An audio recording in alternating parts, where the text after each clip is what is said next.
All right, welcome back. We have our second presentation today will be Michael Feldman. He's the chief of the project management branch at the U.S. Army Corps of Engineers. So welcome into the live stream. Michael, good morning to you. Good morning, Jeremy. Thanks again for inviting me today. Looking forward to talking with the group about our mission. Yeah, absolutely. And Mike, at least I guess in 2020 there wasn't the amount of flooding that you experienced in some years before. So you have COVID to deal with, but at least the flooding I think was a little bit down from previous years. It sure was. Yeah, boy, that you hit the nail on the head. It was nice to get a little bit of relief and spend some time recovering and getting ready because we always know there's a chance for a flood coming around the corner. We've had several of them in the past few years, and yeah, having an off year to get ready has been helpful for us all. Fantastic. Well, we'll go ahead and get started with your presentation. Great, thank you.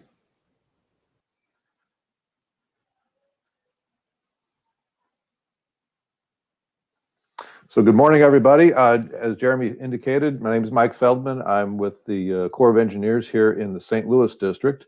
I'm the chief of our project management branch. Really excited to be back. The Corps was here last year. It wasn't myself, but one of my colleagues that was able to present and tell you about our program and what's coming up in the coming year. We have several engagements that we do in this regard to partner with the construction industry, let everybody know what is going on in our district, and we're always looking forward to any opportunity to communicate and let everybody know the requirements and the opportunities coming around the corner so that we've got that much more informed construction base to work with. So hopefully you all can see my screen there. I'm going to go ahead and go to the first slide and kind of give you an idea of what we'll be doing for the next 30 minutes or so. So I don't have a agenda slide as Rich did, but just kind of give you an idea what I'd like to do today. I'm going to give you kind of an overview of the St. Louis district's mission. There are several Corps of Engineers districts in the U.S. Each of us have kind of a geographic area of responsibility and some unique features in terms of what we do and don't do. So I'm going to overview that a little bit, talk about some of the priority missions we have in the St. Louis district, some of the key infrastructure that we have that we need to continue to maintain and improve, and some individual projects that we're focusing on as well.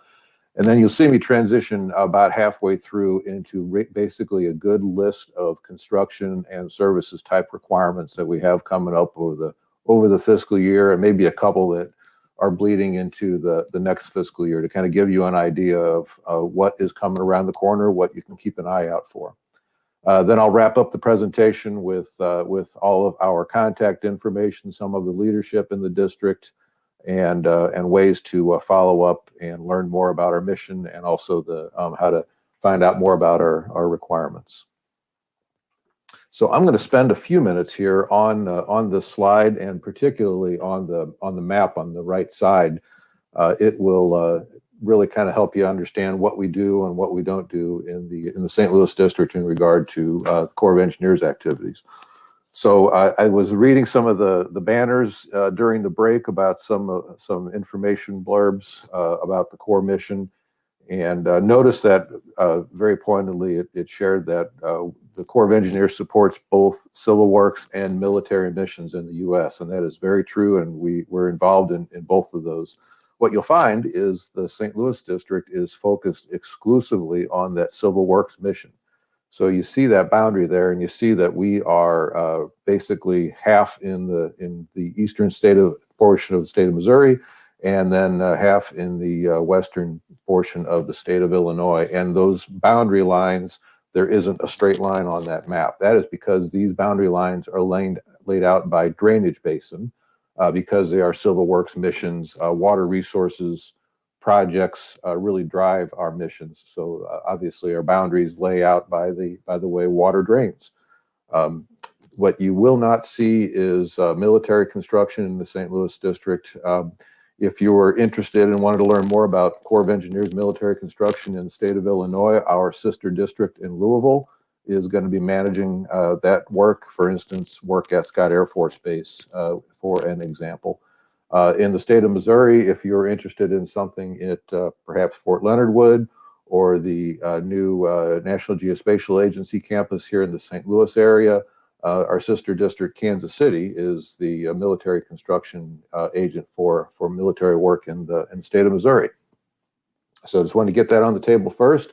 Now back to the St. Louis district and what we do. So those three words on the side are kind of good summaries of how you can understand what happens in our district.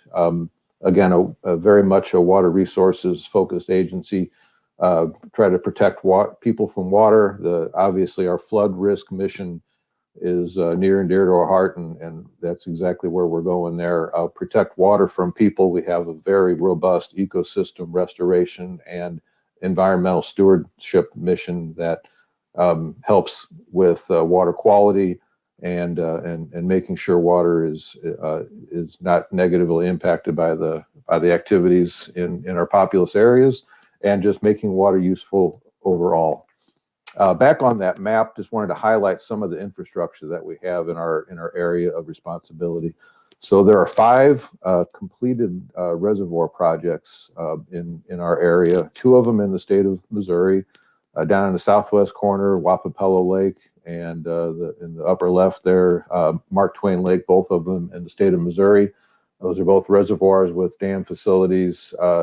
Full service recreation takes place at those facilities as well, and highlighting these because each of these facilities has several recurring requirements for services types contracts, and it helps you to understand kind of where we are, not just what we do, I think. On the Illinois side, Shelbyville Lake near Effingham, Illinois. I'll bet many of you are familiar with Carlisle Lake, just about 50 miles east of downtown St. Louis, and a little bit further south, Wren Lake, similar facilities there. Kind of cutting down the middle of our geography, the Mississippi River. We have 300 miles of the Mississippi River within our area of responsibility. Starts just below Hannibal, Missouri here, where my cursor is, and we go all the way to where the Mississippi and the Ohio River confluence down at the lower end of our district. You'll see many of you perhaps are familiar with locks and dams on the rivers. There are 5 in our area. The Jerry Costello Lock and Dam on the Kaskaskia River, right at the mouth of the Kaskaskia with the Mississippi. And then locks 24 and 25, and Mel Price Lock and Dam in Alton, and the last one being Lock 27 in Granite City. Most notably, that Lock 27 is the last lock and dam facility on the Mississippi River. Costello is on the Kaskaskia. So downstream of Lock 27, the Mississippi River is all open river, and navigation and maintenance of a navigation channel happens through other methods. A lot of revetment and river training structure construction work and bridging work to maintain that channel. Again, just wanted to kind of give you that overview, let you understand where we do and don't work. You'll hear me talk a lot about flood risk management over the course of the presentation and requirements. Within this area, there are 92 different levee systems, about 750 miles worth of levee. And I'll talk to those on future slides. So again, a repeat of some of the information I shared. One thing I did want to note, just the kind of the size, personnel size of our district. There's about 650 employees in our St. Louis district. A handful of active military. We are led by Colonel Kevin Gollinghorst. He's our district commander. There are 4 or 5 different active military. The rest of our district workforce is civilian government employees. And we do a lot of work with several arms of the construction and services industry. A lot of what we do would not be possible without the help and the partnership with contractors. I'm going to focus in a little bit on our bigger and most impactful missions. Our navigation mission obviously is one of the most impactful in terms of its impact on the local and the national economy across the entire globe, actually. So there are 3 rivers. You saw me highlight the Kaskaskia and obviously the Mississippi River, but there is also active navigation on the Illinois River. We have 80 miles of navigation channel in our St. Louis district boundary on the Illinois River as well. That all adds to about 400 miles of navigation channel that needs to be maintained and monitored and surveyed on a regular basis. Of course, we mentioned the 5 locks and dams. The newest of those 5 being the Mel Price Lock and Dam, which was built in the 80s. Ironically, when I started working with the Corps of Engineers, I started that construction project. Aside from that facility, though, the rest of those other locks and dams have been in place for several decades. 24, 25 were constructed in the 30s. So a lot of maintenance and rehabilitation has happened on those facilities, and definitely a need for continued attention and some expansion in those. And I'll touch some of that in the future of these slide decks as well. I promised you I'd talk about our flood risk mission. This is the one place to spend just a little bit of time there. I threw out some stats earlier. I'll repeat them. So first of all, with 5 core lakes, 4 of those 5 reservoirs were constructed for flood risk purposes. They certainly support recreation, they support water supply, and a few other missions, but their primary purpose is to attenuate water flood flows before they enter the Mississippi River, and they have a tremendous impact on the extent of flooding when there is a high water and a high rain event in the St. Louis area. Over and above that, you heard me mention over 750 miles of levees. About I'll say half to 2/3 of those levees were federally constructed. The remainder were privately constructed. All of them, but the Chain of Rocks levee, are privately owned, operated, and maintained. Our mission is to construct, and then we will generally turn over the ownership of those levee systems to a local entity, a levee district.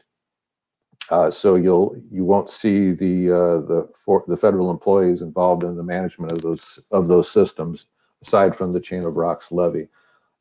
However, during a flood event, we have teams that are supporting those levee districts very closely with information and assisting with flood fighting activities. And most importantly, after flood events, when we get into a recovery situation, we have the federal authority to implement construction projects to repair damages to those levees. And as Jeremy was highlighting when we started this discussion, we've had a series of flood events. 2019 was a tremendous one, and we had a significant amount of flood recovery work that we're finally starting to get to the end of. Looking forward to perhaps a downtime for our flood recovery mission, but we'll always see, right? Some additional mission coverage that will help you understand what we do and how you can engage with us. We do have a hydropower plant that is at the Mark Twain Lake, the Clarence Cannon Dam and Power Plant, which was completed in the 80s as well. That is, again, federally constructed, but operated by the Southwest Power Administration. But we do have some partnering with them in terms of occasional rehabilitation and repair work. And of course, all of those reservoirs have some water supply mission where they will provide water supply services to the local communities in and around them. And again, maybe this is it is for some the number one familiarity with the Corps of Engineers is recreation. All of those lake facilities have campgrounds, beaches, day use facilities, boat ramps, a lot of recreation opportunities on all of those Corps of Engineers facilities. And all those recreation facilities generate a need for support services as well. And I'll be able to highlight some of those requirements coming up here shortly.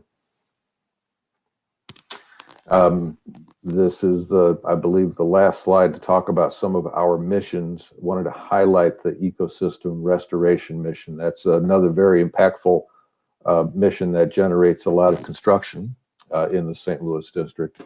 A key word that if you've worked with us before, or if you start to engage with us in the future, a key word is the UMRR program, Upper Mississippi River Restoration Program.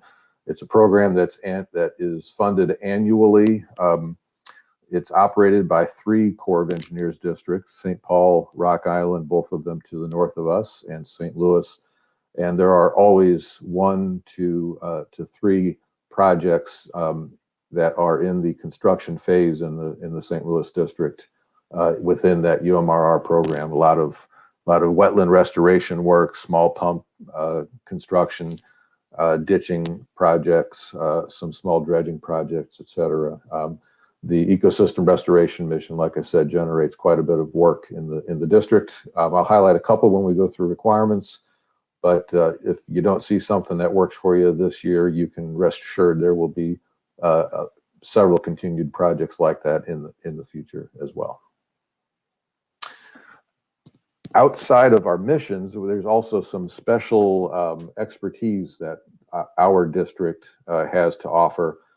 Some of it is pretty independent to the district employees. Other portions of it really focus on a lot of contract work. That perhaps you noticed on my very first slide, there were a picture of a couple of guys that were just descending the face of a Tanner Gate doing some inspection work. That is an official program we have. We have structural engineers that work across the country doing rope inspection of hydraulic steel structures, a lot of gate inspections, and also some bridge inspections as well. A very unique pocket of expertise. A few other districts in the Corps of Engineers do some similar work, and always something I'm very proud of that team, and always want to take a moment to highlight. Areas where we do have a lot of contractor support requirements. I'm going to go over here to the right to our photogrammetric mapping center of expertise. So I have a team in the St. Louis district that is the center of expertise for the entire U.S. Army Corps of Engineers for photogrammetric mapping. So they have the capability to work with other Corps districts, other federal, state, and local entities to have mapping services produced for them. They do all of that work through contracts with, obviously, with contractors that have that capability, flight, airplane flight capability, along with the survey systems attached to them. There is always a $200 million contract capability in place for that team to do their job. So you can see we have about a 5-year contract capacity that we establish. So every 3 to 4 years, we start working on the next round of those contracts. And again, this is a mission that could not be executed without that technical expertise of the contract community there. So if this is an area you have some capability or interest and you haven't engaged with us before, please keep an eye out for that requirement when it does get re-advertised in the future. I'm going to go over to the left here now to our fuse wrap mission. Thank goodness for me, it's also spelled out, that long acronym. I always stumble on it. Formally Utilized Sites Remedial Action Program. That's in the St. Louis area. It is the HTRW remediation of radioactive waste from the original atomic bomb production days in the World War II timeframe.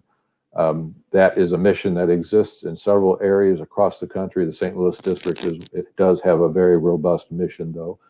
We've been working on that program for the Department of Energy since 1998. So quite a long-standing history of activity there, and we still have quite a bit of work left to go. And again, this is a mission that has a lot of contractor support in terms of the environmental services, the testing lab operation, and the actual remediation and shipping of the waste material as well.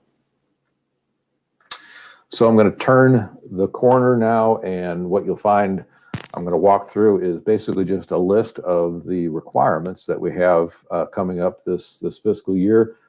We've tried to sort them with some some logical groupings. A few of them may jump out and may not fit others, but I'll try to touch them all at some level and kind of give you an idea of what it is and where you can learn more about it. So this first item here is a drilling services contract, basic geotechnical exploration contract. This is a perennial requirement. We have always had the need for one or two of these contracts, and the capacity has been reached, and we're in the process of reestablishing that contract, and we're looking for that to be advertised for proposals here in the coming weeks or month or so. Going to jump down to the next item. This second item here, the St. Louis MSD manhole and riser rehab, is one of the last of our 2019 flood recovery projects. It has taken us a while to work through the design and coordination with the City of St. Louis and Metropolitan Sewer District, who own and operate the St. Louis flood control system that was built in the 50s and 60s. So this is a repair project for the portion of that system that was damaged during the 2019 flood.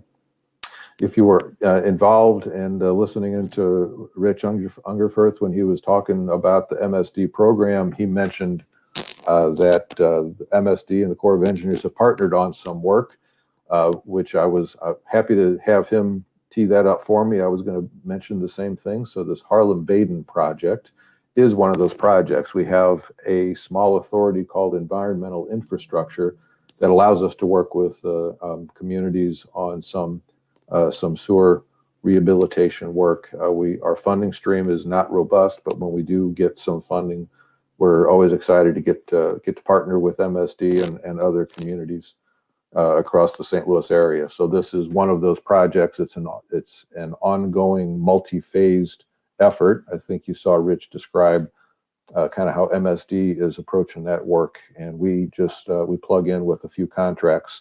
This is the latest one that will be going in that regard. I'm going to pause there. While not listed here, I did want to highlight that after the production of this slide deck, we were informed that we're going to be able to do the same thing with the City of Belleville.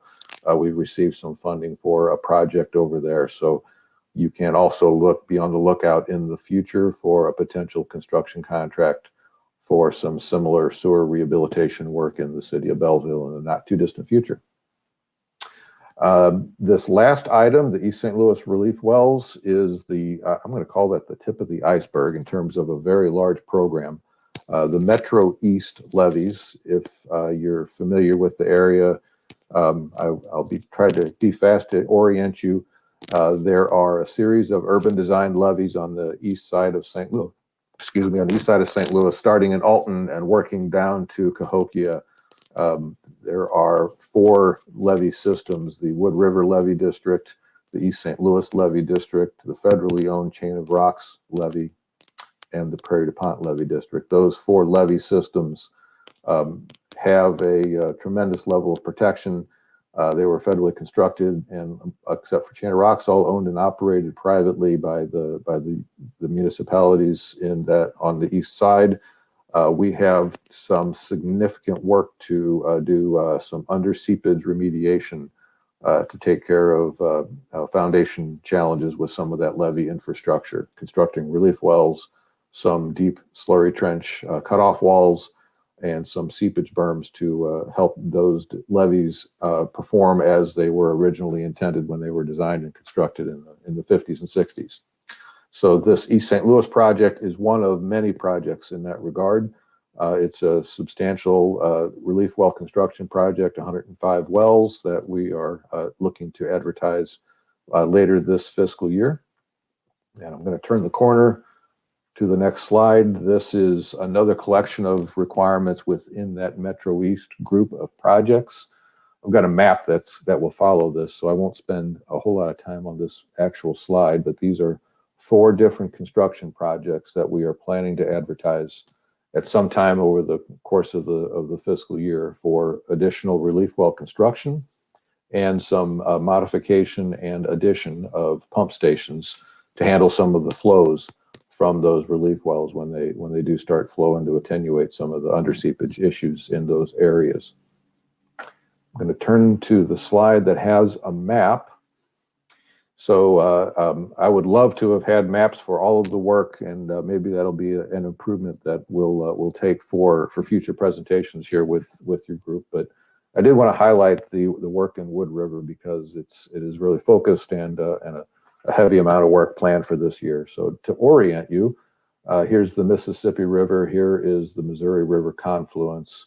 And up here is the Mel Price Lock and Dam in Alton. So the Clark Bridge into Alton will be just off the screen to the left. So as you travel downstream on the river, you'll get to the area where you have Roxana, Wood River, and Hartford, a lot of refinery infrastructure in that area, and also several small communities that are all protected by this lower Wood River levee that was constructed back in the 50s, 60s.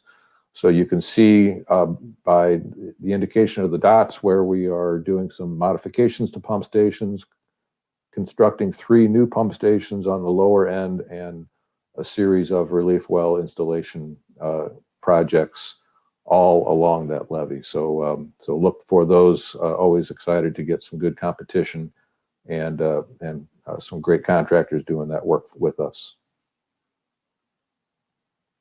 Moving on to some more of the general work that doesn't have any real good category to fit it within. That Chain of Rocks item is a pump station replacement. That's part of our flood recovery mission. That's a pump that was damaged in the 2019 flood, so we will be replacing that. The second item, again, if you recall my first slide where I was talking to the Mississippi River and managing the navigation channel, we have a robust mission for revetment work, construction of river training structures such as dikes, weirs, chevrons, several types of structures like that, all river-based heavy construction work. So this is a contract, a multi-year contract that we will be moving out with later this fiscal year to be able to do that work for the next 3 years. Moving down the line, Boy Brule is a levee district in Perryville, Missouri area. This is the last project. We are waiting on some access to some real estate by the sponsor, and then we'll be advertising that restoration of the levee height and also some seepage berm construction contract. The last 2 items are the beginning of a pretty significant investment in the Mel Price Lock and Dam, doing some work to modify the lift gates on the 1,200-foot lock at that facility. There will end up being 3 construction contracts, but the first 2 of them will be awarded later this fiscal year. One is a supply contract to fabricate and deliver new lift gates for that lock facility, and the other one is to do some modifications to the lock itself to be able to accommodate that new lift gate that has some design changes to it that will be installed. And again, the third contract in the distant future will be the installation of those gates into the newly modified area. This, I believe, is the final slide with requirements. You'll see it's kind of a collection of requirements right now. That first item is, you can see by the dollar value, pretty significant in size. So one of the missions that we do have in the district is to work with the Environmental Protection Agency, EPA Region 5, on the Illinois side of the river. We are working basically as their construction agent, doing zinc remediation work at several sites in the Illinois area. So we have a remediation contract in place. However, there is a requirement for some consulting services contracts to do site monitoring at those sites, as well as several other sites within the St. Louis district. So we have a requirement coming out later on this fiscal year to reestablish that contract. It's another one that we went through the capacity pretty quickly. A very robust mission, and looking forward to getting that one back in on contract. And then you'll recognize the title, the site location for several of these other contracts. These are some of the support contracts that support those lake facilities that I was talking to earlier. We do have a few more. You'll see those Wood River contracts kind of repeated here, but I did want to, again, focus in on them. On this page, I wanted to highlight this demolition of the old interpretive center. This is work that we're doing for the Department of Energy. The Department of Energy owns and operates the Weldon Springs site on Highway 94. If you're familiar with the area, it's near the high school, the not Fort Zumwalt. Oh goodness, I'm struggling to remember the name of the high school, but it's just on Highway 94, just south of 64. We recently constructed a new interpretive facility at that location for the Department of Energy, and we've got a follow-on contract here to demolish the old interpretive center there. This collection below here, they are all associated with this project called NESP, Navigation and Ecosystem Sustainability Program. Very large program that was authorized a little over a decade ago, but has yet to be funded for construction. This is a regional project, again, with our sister districts up the river to expand the capability at 7 lock and dam sites and also several ecosystem restoration projects. We've done some initial planning and have some design work ready. We cannot schedule the award of these contracts because we need the construction funding to come before we can start to talk to the construction industry about dates. But we do want to get you all aware and ready for that requirement, because when we do, if and when we receive those construction funding, it'll be a pretty robust program that'll begin to move forward. I went through those pretty quickly, but that's our the requirements we have. These last few slides are going to focus on contacts and how to reach out and learn more about us. First of all, our small business program. We have a small business officer, Ashanti Griffin. She's new to our district and learning the mission quickly, and is a great ambassador for small businesses to the district. So, if you either are a small business or want to mentor, protege, or somehow work with small business, highly encourage you to reach out to Ms. Griffin. Her contact information is there. She can help you connect with us on requirements and also with other businesses. This is some of the other industry days that have taken place in the recent past and moving forward as well. We did our own SAME sponsored industry day just a couple of weeks ago. And you've got some links to some information. If you go to our website, you'll see the information that was shared during that industry day. But there are others coming around the corner, including in mid-April, a joint St. Louis and Scott Field post of SAME Industry Day that always takes place and is always well attended as well. And then some additional industry days with some of our sister districts south of us. This is not the all-inclusive list, but certainly some near-term opportunities to engage further with us. Lastly, I've got a couple last slides here. This is contact information and just kind of the leadership for the district. Colonel Kevin Gollinghorst, our district commander, my boss, Susan Wilson, the deputy for planning programs and project management.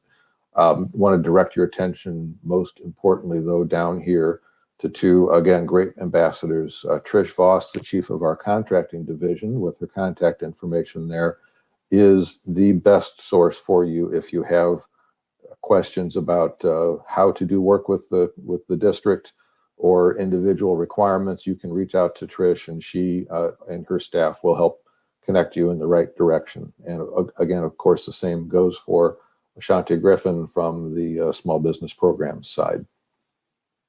And one last slide with all of our social media contacts, but I'm, being the old school guy, want to direct you to our website.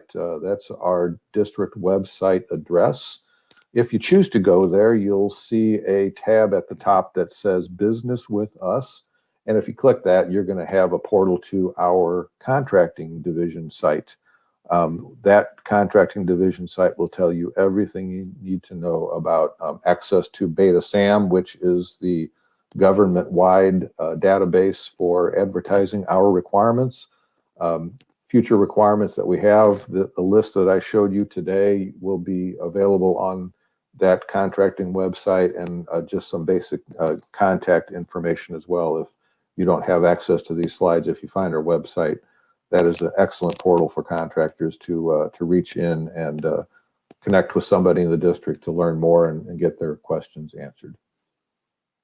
And with that, that is the end of my presentation. I hope I didn't take too much of your time. And Jeremy, I'll turn it over for questions and thoughts. Excellent presentation, Mike. Gave some great opportunities for our contractors to get into some of the work there at the core. So thank you for sharing. There are no questions for you to answer, so you escaped today with no questions. And if somebody does have a question, again, they can reach out to Leah at sidestl.org, and we will send you that question, Mike. And if you can reply back to them, that'd be fantastic. So again, thank you, Mike, for your presentation, and hopefully we'll see you next year when we're all in person at the convention center. Absolutely. Look forward to it. And thanks again for the opportunity today. Always happy to engage with you.